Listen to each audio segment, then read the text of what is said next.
Listen, right now.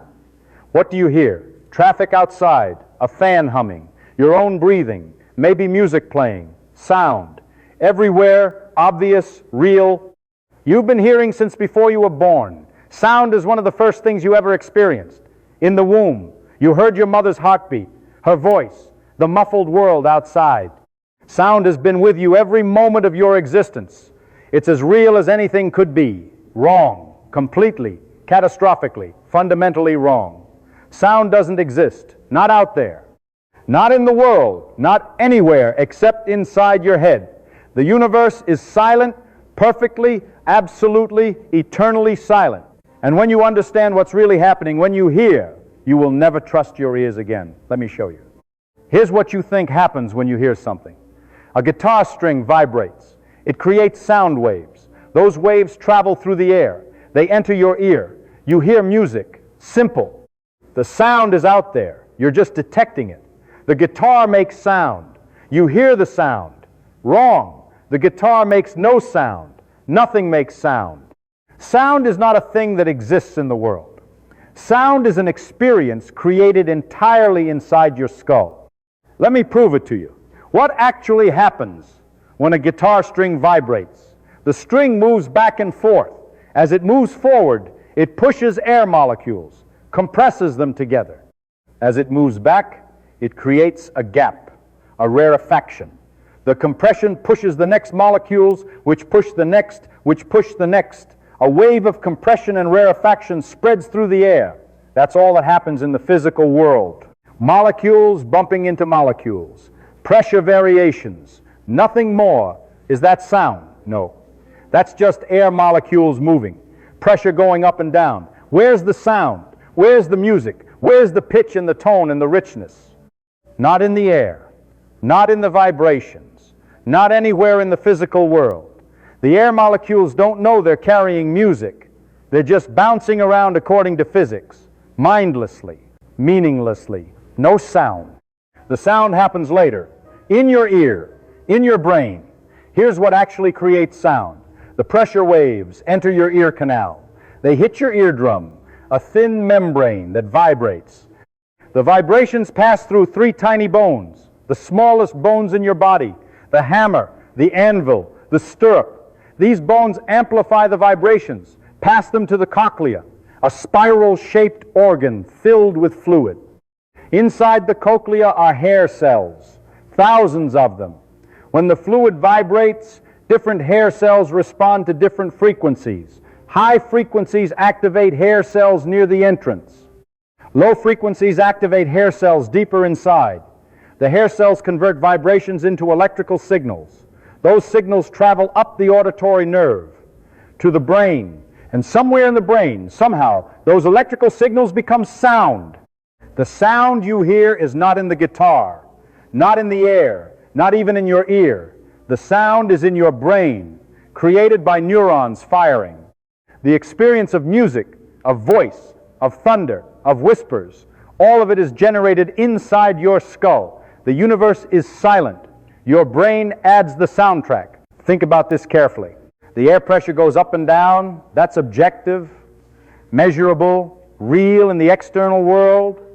But the experience of sound, the quail of hearing, the actual sensation that exists only in consciousness, only in minds. A universe without conscious beings would have pressure waves, but no sound, no music, no noise, no silence either, because silence is also an experience. Just waves, meaningless waves, propagating through matter. Here's something that will disturb you. How do you know that what you hear as middle C is what I hear as middle C? When we both listen to the same note, we both call it the same thing. But are we having the same experience? Maybe when I hear middle C, I experience what you would call a trumpet sound. But I've always called that experience middle C. So we agree on the word, but disagree on the experience. There's no way to check, no way to compare, no way to get inside each other's heads and verify our sounds match. This is the same problem as color. The inverted qualia problem. Sound is private, subjective, personal. There is no public sound that we can all verify. There's only pressure waves. And each brain converts pressure waves to sound in its own way. Your symphony might be my noise. Your music might be my chaos. We'd never know. Let me show you how easily your hearing can be fooled. The McGurk effect. This is one of the strangest illusions in psychology. Watch a video of someone saying "ga" repeatedly. You hear "ga." Now watch the same video with the audio of someone saying "ba." What do you hear? "Da." Not "ga," which you see. Not "ba," which is the actual sound. "Da," a sound that nobody made. Your brain is combining what you see and what you hear and creating a third sound that doesn't exist in either input. The sound you experience is not in the world. It's not even in the audio. It's manufactured by your brain from multiple sources. Your brain is lying to you, creating sounds that don't exist, and you believe it completely. Here's another trick, the missing fundamental. Play a chord with harmonics at 200 hertzes, 300 hertzes, 400 hertzes, and so on. But remove the fundamental frequency, 100 hertzes. What do you hear? You hear 100 hertzes. Even though it's not there, not in the air, not in the vibrations. Your brain fills it in, invents it, creates a sound that has no physical counterpart. You hear something that doesn't exist. Auditory illusions are everywhere. The shepherd tone, a sound that seems to rise forever, higher and higher and higher, but it never actually gets higher. It's a loop, a trick of overlapping frequencies. Your brain is fooled into hearing endless ascent. You're hearing something impossible, something that doesn't exist in the physical world. Let me tell you about the cocktail party effect. You're at a crowded party, dozens of conversations happening at once, a wall of noise, but you can focus on one voice, follow one conversation, ignore everything else. How? The air arriving at your ear contains all the voices mixed together, one pressure wave, one signal. There's no separation in the physics. The sound waves from all the voices are superimposed, added together, one complex wave. Your brain separates them, unmixes them, pulls apart what physics mixed together, creates individual voices from a combined signal. The separate voices you hear don't exist in the air. They exist only in your brain's reconstruction. Your brain is doing something physically impossible, taking a mixed signal and unmixing it, creating clarity from chaos, sounds that don't exist in the input. Here's something even stranger. You don't hear in real time. Sound takes time to process. There's a delay between when air pressure hits your eardrum and when you experience sound, about 50 to 100 milliseconds. A tenth of a second. That doesn't sound like much, but it means you never hear the present. You only hear the past. The sound you're experiencing right now happened a tenth of a second ago. You're always behind, always late, living in an acoustic past. And your brain hides this from you. It time-stamps the sounds to match the present.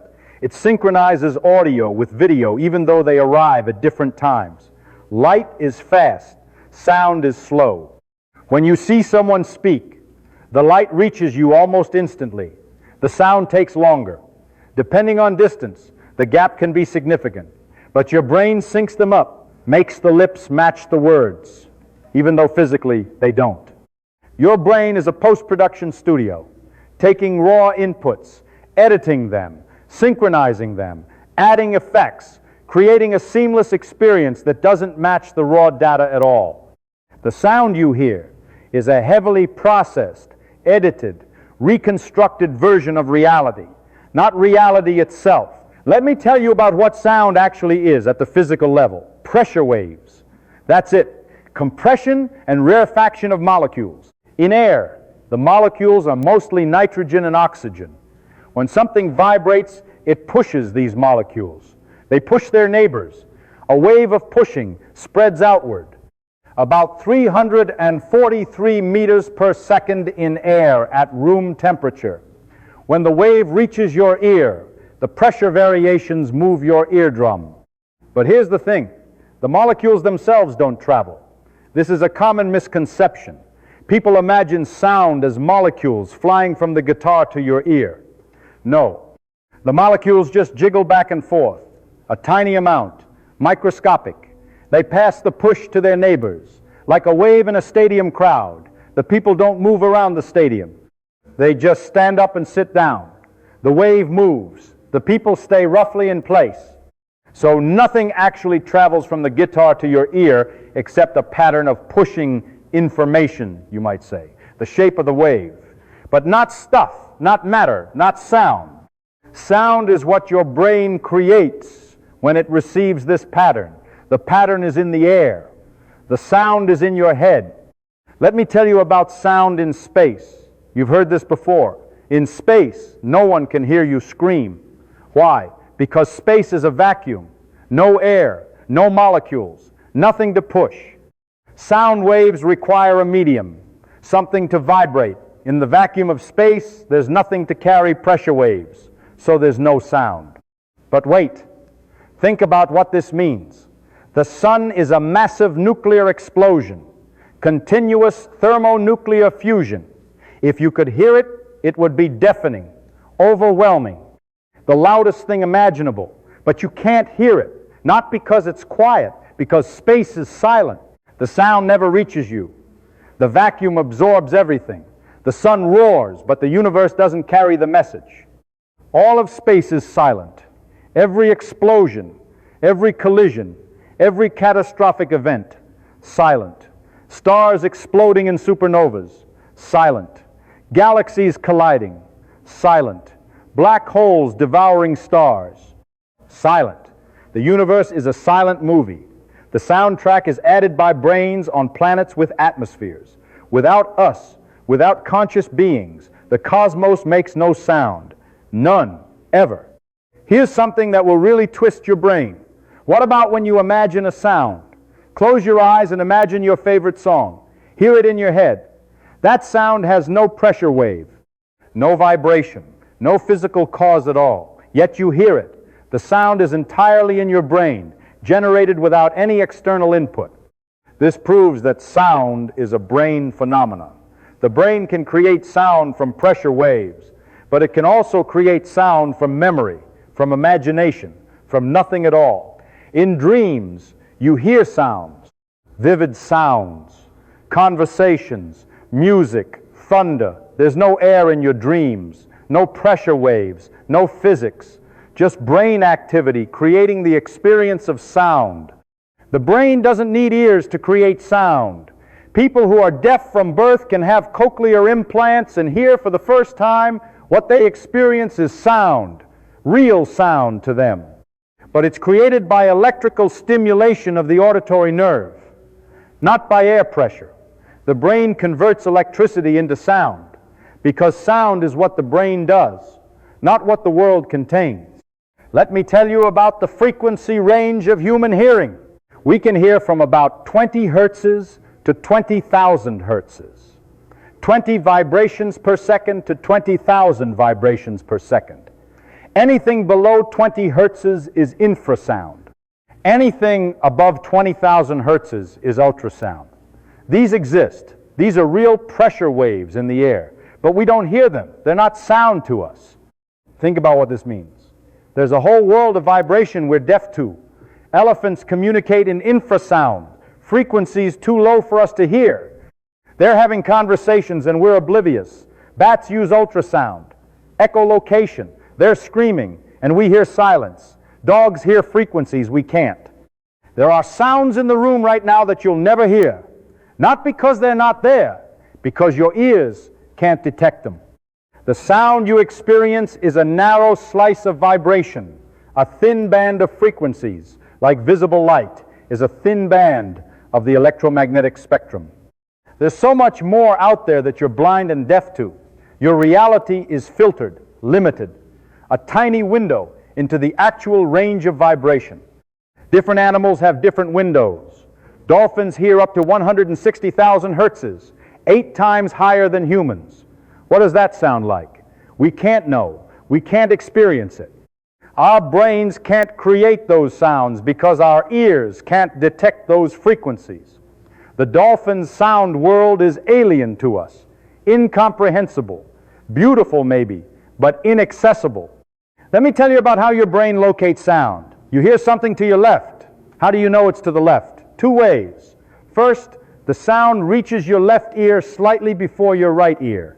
A tiny time difference, microsecond. Your brain detects this and calculates direction. Second, the sound is slightly louder in your left ear. Your head blocks some of the sound waves, creating a shadow. Your brain uses the volume difference to calculate direction. But here's the crazy part. These calculations happen unconsciously, instantly. You don't think about it. You just know the sound is to your left. Your brain is doing trigonometry without telling you, processing timing differences of millionths of a second, and presenting you with a simple conclusion. Left, and it's not always right. Your brain can be fooled. Surround sound systems trick your brain into hearing sounds from directions where no speaker exists. Binaural recordings create the illusion of three-dimensional sound through headphones. Two speakers, but you hear sounds behind you, above you, moving around you. None of those sounds exist in those locations. Your brain is fooled by carefully crafted timing and volume differences. The spatial location of sound is in your head, not in the world. The guitar is there, yes, but the sense of it being there, that's a brain calculation, an inference, a guess based on sparse data, sometimes wrong, sometimes fooled, never direct, never unmediated. Let me tell you about loudness. How loud is 100 decibels? That seems like a straightforward question, but decibels measure sound pressure, not loudness. Loudness is subjective, a perception created by brains. Two people can experience the same sound pressure level as different loudness. Age affects it, hearing damage affects it, attention affects it, and loudness doesn't scale linearly with pressure. A sound at 100 decibels doesn't seem twice as loud as a sound at 50 decibels. The relationship is logarithmic, complicated, because loudness is a brain phenomenon. The brain compresses the huge range of physical pressures into a manageable range of experiences. It's not faithful to the physics. It's practical, useful, but not accurate. Here's something musicians know. The same note played at the same volume on different instruments sounds different. A piano, middle C, and a violin, middle C. Same frequency, same loudness, different sound. Why? Timbre, the color of sound, the combination of harmonics, the overtones that give each instrument its character. Timbre is complex. It depends on how the harmonics mix, how they evolve over time, the attack, the sustain, the decay of the sound. Your brain processes all of this and creates the experience of different instruments, the richness of a cello, the brightness of a trumpet, the warmth of a voice. None of that is in the pressure wave in any simple way. It's extracted, interpreted, constructed by the brain. Let me tell you about music. Why does music exist? Why do certain combinations of frequencies sound pleasant and others sound harsh? This is a deep question, and the answer involves both physics and brain. Physically, simple frequency ratios sound consonant. An octave is a 2-to-1 ratio. A perfect fifth is 3-to-2. These ratios create waves that align nicely, reinforce each other. Complex ratios create dissonance, waves that clash, beat against each other. But the perception of consonance and dissonance is cultural too. What sounds pleasant to Western ears might sound odd to ears trained on different musical scales. Indian classical music, Chinese music, African music, different scales, different harmonies, different ideas of what sounds good. Your sense of what music is, what sounds good, what sounds bad, is partly physics and partly training. Your brain learned what to like. It could have learned differently. The pleasure you feel from music is created by your brain, based on patterns it learned to enjoy. Sounds that trigger reward circuits, release dopamine, make you feel good. Music is a brain hack, frequencies in the air that happen to trigger pleasure responses in human brains. The music isn't beautiful, the frequencies aren't beautiful. Beauty is something your brain adds, creates, projects onto meaningless pressure waves. Let me tell you about silence. What is silence? the absence of sound, but we've established sound is in the brain, so silence is also in the brain. The experience of not hearing, which is different from there being nothing to hear. Go into an anechoic chamber, a room designed to absorb all sound reflections, the closest thing to true silence. What do you hear? Not nothing. You hear your own body, your heartbeat, your blood flowing, your breathing, your joints creaking, the noise of being alive. True external silence reveals internal sound. And in that silence, something strange happens.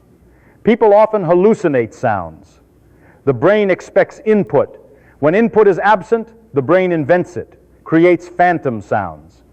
The silence is filled with sounds that don't exist because the brain can't tolerate true emptiness.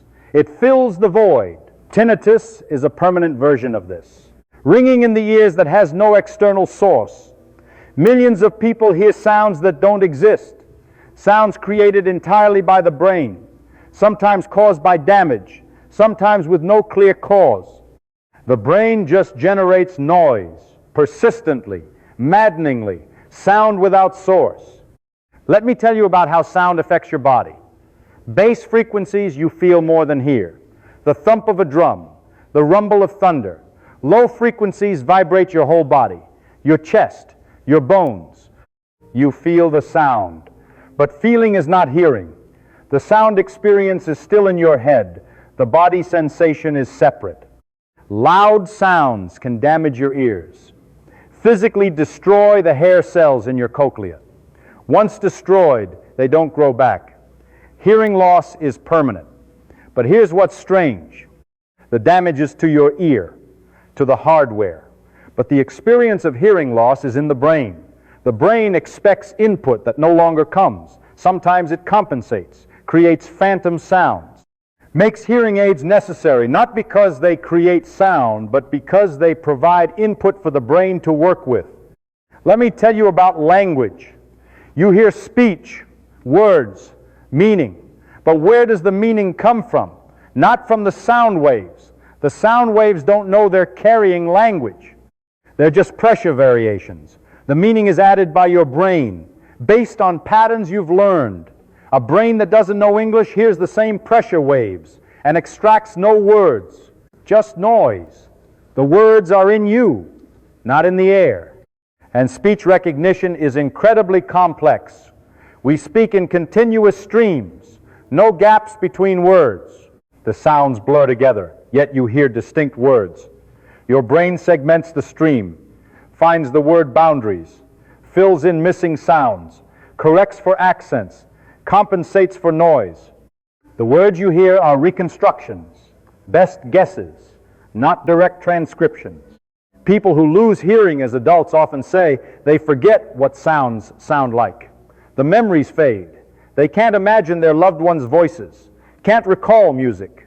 The sounds are truly gone because sounds were never out there to return to. They were always in the brain. And without reinforcement, the brain loses the ability to generate them. Let me tell you about synesthesia again. Some people hear colors or see sounds. Their brains cross-wire sensory systems.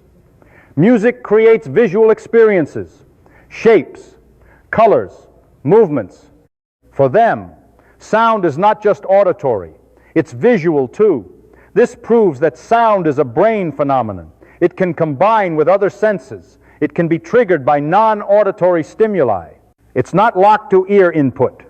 Some synesthetes see music as complex geometric patterns, flowing shapes that move with the melody. For them, a symphony is a visual masterpiece as much as an auditory one.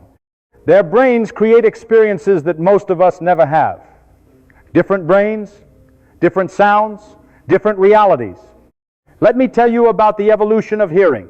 Why do we hear? Because it was useful for survival, detecting predators, finding prey, communicating with others. Hearing evolved because it helped animals survive and reproduce.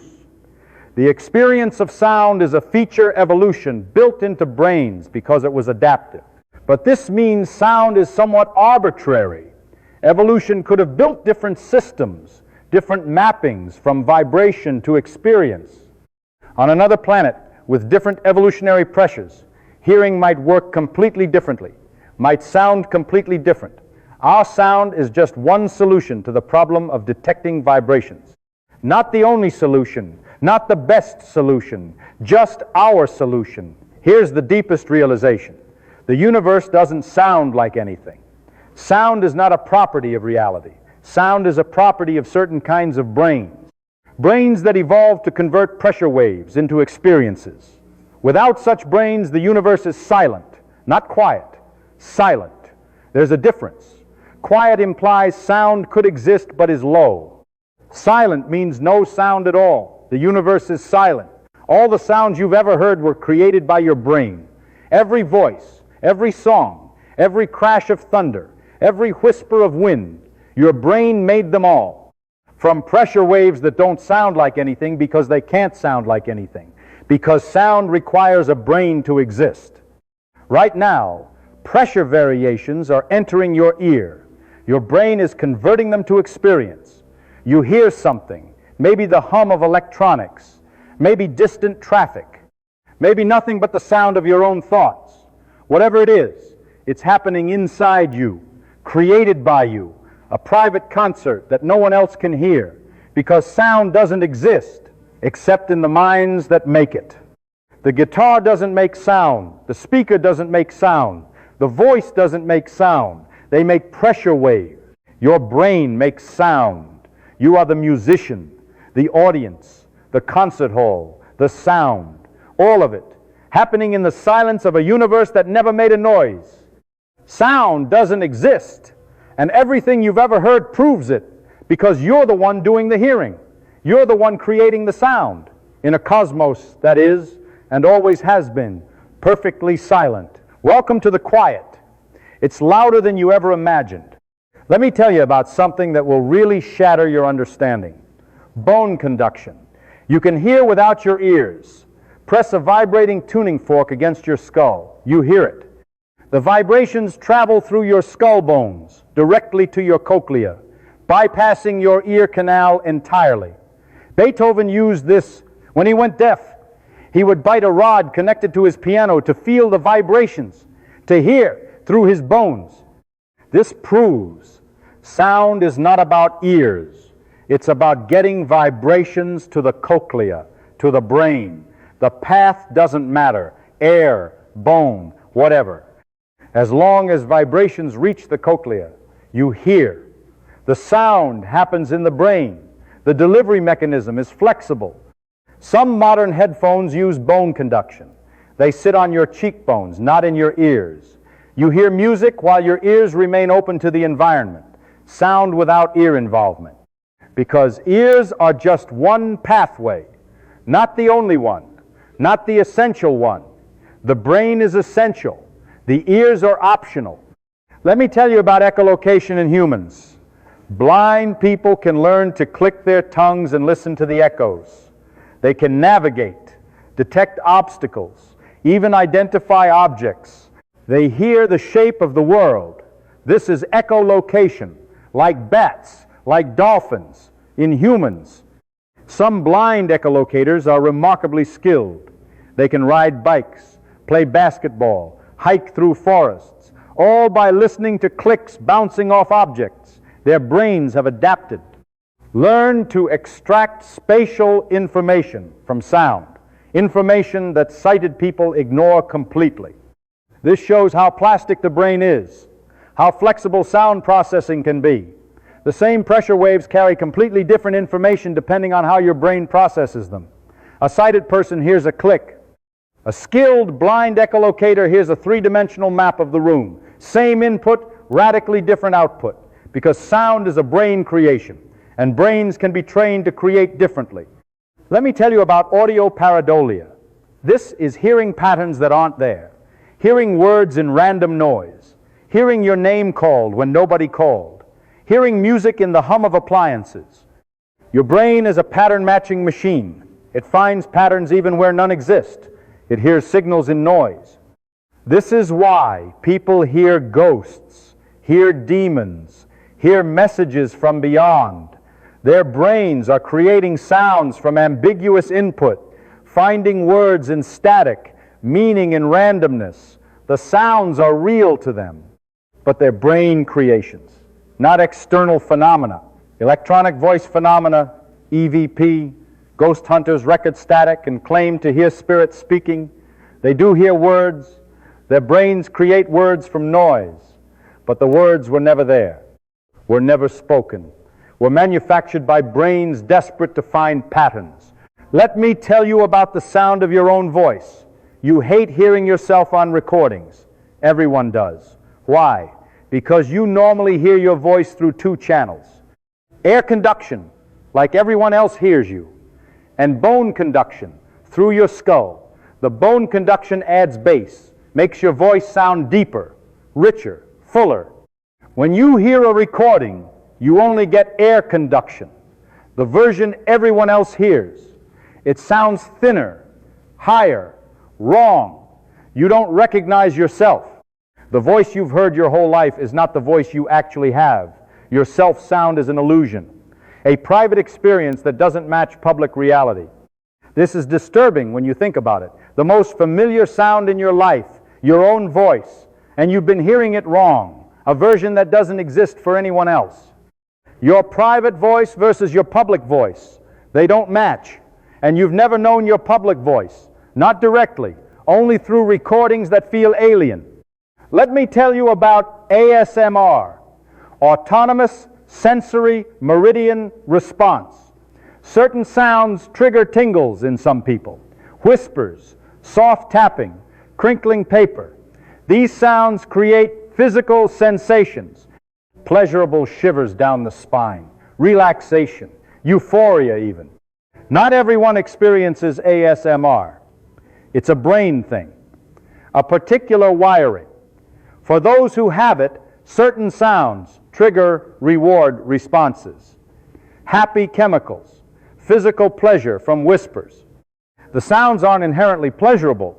Whispers are just quiet speech, low-pressure variations in air. The pleasure is created by brains wired to respond that way. This is more proof that sound experience is brain-dependent. The same whisper does nothing for one person and creates ecstasy for another. The sound isn't different. The brains are different. The experience is created, not received. Let me tell you about sound and memory. Sounds trigger memories more powerfully than almost any other sense. A song from your childhood, the sound of rain on a particular roof, your mother's laugh. These sounds can transport you, bring back vivid memories, emotions, lost times. Why? Because the auditory cortex connects to the limbic system, to emotion and memory centers. Sounds get tagged with emotional context, stored with memories.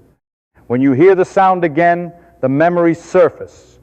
Not because the sound contains the memory, but because your brain linked them together. The song doesn't contain your summer romance. The pressure waves are just pressure waves, but your brain associated them. So now the song is the romance, the sound is the feeling, all because of connections your brain made, without telling you, without your control.